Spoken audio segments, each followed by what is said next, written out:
दा आं दिनै मिडियायाव ओंखारनांगौ जानायनि खारना माने आंनि दिनै हठात माने ससियेल मिडियायाव आइ लाभ बिपिएफ होननाय मोनसे फेसबुक पेजाव आंनि मोनसे भाइरेल भिडिअ खालामबाय थानायखौ आं नुदों, जायनि खारनाव आङो दा नैबे मुहूर्तआव आङो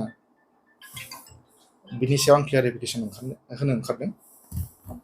नंगौ माने जाथाया बियो नंखाय नङा, नंगौ, खिन्थु जेरैबायदि बुंदों बिसोर ससियेल मिडियायाव बियो टटेलि नंखाय। थारमाने दा बेखायनो आङो मिडियानि गेजेरजों बेखौनो बुंनो नागिरदों जे आङो जेन मिडिया नायगिरि बिथांमोननिसिम बे मेसेजआ क्लियारलि थाङो, जायनि खारनाव आं बेखौ बुंनो आवगायदों।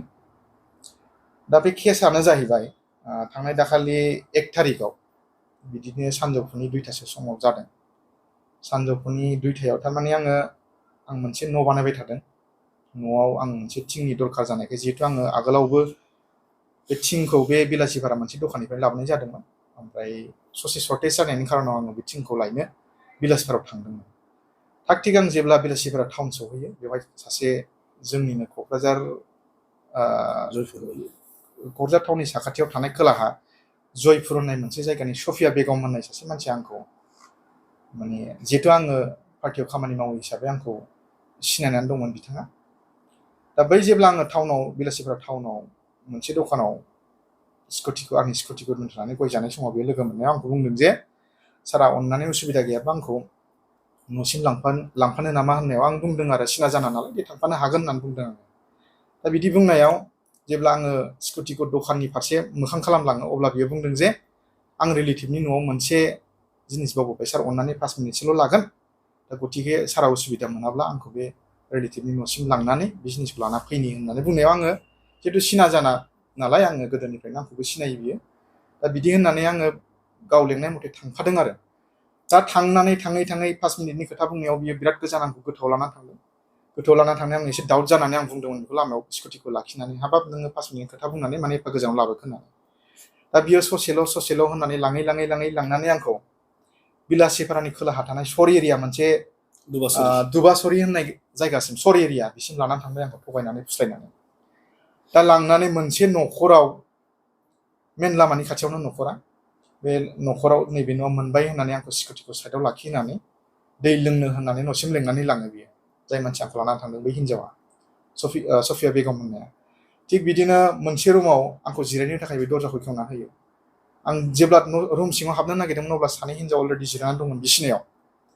दा थेवब्लाबो आङो सानदों न'खरनि मानसि खोमा नंनानै आङो रुमाव आलासि बायदि जिरायनो थिननायखाय आं जिरायदों। दै गिलाससे होनायाव आं लोंदों आरो। लोंखांनायनि उनाव होननानै आंखौ गाइड खालामहरनायलाय आं बेखौ खालामदों आरो। दा खालामनानै थारमाने दा ससियेल मिडिया 5 मिनिट 10 मिनिटआनो खाफै, थारमाने बिसिम समाव आं मिथियाखैमोन। दा बेहाय जथेस्थ' भाइरेल जादों जानांगौ निस्सय, दिनै मानसिफोरनि आखाइ दङ। आं लास्टाव बेखौसो अनुरद खालामगोन, माने ससियेल मिडिया नायगिरि नोंथांमोनखौ एसे बिजिरनायनि सिगां मोनफ्रोमबो बुस्थुखौ बिदि खालामनाया मोजां नङा, आरो जे जाबाय भबिष्यतआव बिदि दा खालामथों। आङो बेखिनिखौनो आं दा क्लियार होननानै आं नोंथाङा बिथांमोननि ओंखाय एफआइआर होदों। औ, कमप्लिट प्लेनिं, प्रपार प्लेनिंनि गेजेरजों खालामदों नामा बिथाङा? आङो जि बुजिदों, जि हमदांनो हादों, आरो पुलिस प्रशासना जि बुंदों प्रपार प्लेनिं, आरो बे जाथाया दिनै बेल' नङा, बिनि सिगां मेला बेबायदि सेम जाथाया जालांबाय। बुथारनाय, मार्डार खालामनाय, एक्सटर्सन, आरो बेबायदि गिदिर गें दं होननानै बे बिलासिपारा थानानिफ्राय असि सारा आंनो बे खोथाखौ फोरमायदों। सोरखौबाफोर सिनायनायाथ' आङो बै बेक्तिफोरखौ रियेलाव नुबा सिनायगोन, खिन्थु दा आङो माबानो हानाय नंला। आङो नुयोब्ला आं सिनायगोन आरो। आं असि सारमोननोबो बे खोथाखौ जानायबोदों, आरो आं सासेखौ सिनायदों, न'खरनि बिगोमाखौ। आं बेखौ सिनायनानै सारमोननो खोन्थाबोदों, आरो जोङो एजाहारबो होनाय जाबाय। बे एजाहाराव अलरेडि जोङो 1 तारिखआव होदोंमोन, आरो बे एजाहारा माने 2 तारिखआव रेजिस्टार जादों आरो। दा बेवहाय माने केस नाम्बारखौ आं नोंथांमोननि मिडियानि जुगै आं फोरमायनो सानदों। दा बिलासिपारा पुलिस स्टेसन, केस नं 321/23 US -120 B/506/380/395 माने IPC बे सेक्सनाव बिसोरो केसखौ खोख्लैबाय होननानै सारमोन आंनो बेखौ हरदों आरो। दा बेखिनि आंनि बुंनाय। बै हिनजावा सार 2 मिनिटसो आं बाहेरायाव थांनानै लानि गथिखे नों जिरायथ' 2 मिनिटल' थांनोसै होननानै आंखौ रुम सिंनिफ्राय ओंखारनानै बियो बाहेरानिफ्राय दरजाखौ लक खालामदों।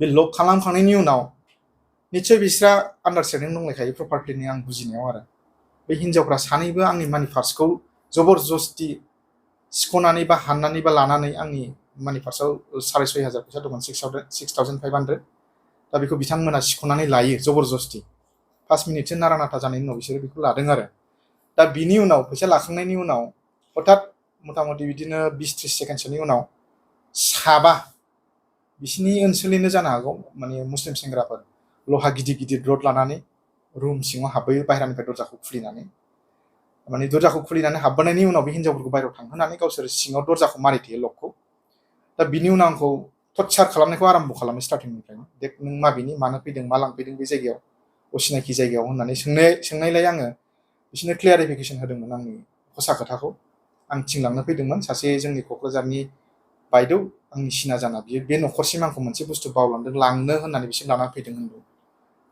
आङो बेबायदि क्लियार होदों आरो बिदि बुंनायनि उनाव बिसोरो बुंदों जे नोंजोंथ' रावबो फैफायाखै माने जिखिनि नोंजों सानै हिनजावफोर जिरायनानै दंमोन बेखिनिल' रावबोथ' सोरबा नोंनि बायद' गैया नंखाय नंदोंबा नोंथाङा नायहरनो हागोन होननानै दरजा खुलिनानै आंनो देखायो दा बेहाय आं आसरित मोनदों आरो आं शक जादों बे हिनजावा माबेबा साइडआव थाखोमाखो ना माखोमोन आं नुनो मोनाखै आंनि मेगनजों दा बिनि उनाव दरजाखौ लक खालामनायनि उनाव बिसोरो आंनाव लोगो लोगो फंनै फंथामसो सोबानानै आंखौ थारमाने आराम्भ खालामदों जे नोङो फैसा 5 लाख होलांजोबो जुदि नों बेनिफ्राय जिबनखौ बासायना लांनोबा फैसा 5 लाख होनानै आंखौ आराम्भ खालामबाय टर्चार दा बिदिनो सोबालाय जोलाय सौलाय खालामबाय थानानै 1 घन्टासो टर्चार खालामसेयावबो आंनि मबाइलजों आंनि एकाउन्टखौ चेक खालामसेयावबो जेबो मोनैलाय बिसोरो थारमाने ओरैबायदि खोथा बुंदों मोनसे नोंनाव फैसा गैयिनि खोथायानो नङा नोंनि सेहेरानि खोन्थाय नोंनाव फैसा दं आरो नों सरखारनि मानसि ओरैबायदि आंनि टटेलि माने माबाखौ नायनानै मबाइलनि पिक्सारफोरखौ नायनानै बिसोर बिदि बुंदों आरो आंखौ दा गतिके जोंनाव नों फैसा होआ नों इजिलि होनाय नङा जों बिनि ट्रिटमेन्टखौ खालामनो रोंगौ होननानै बिसोरो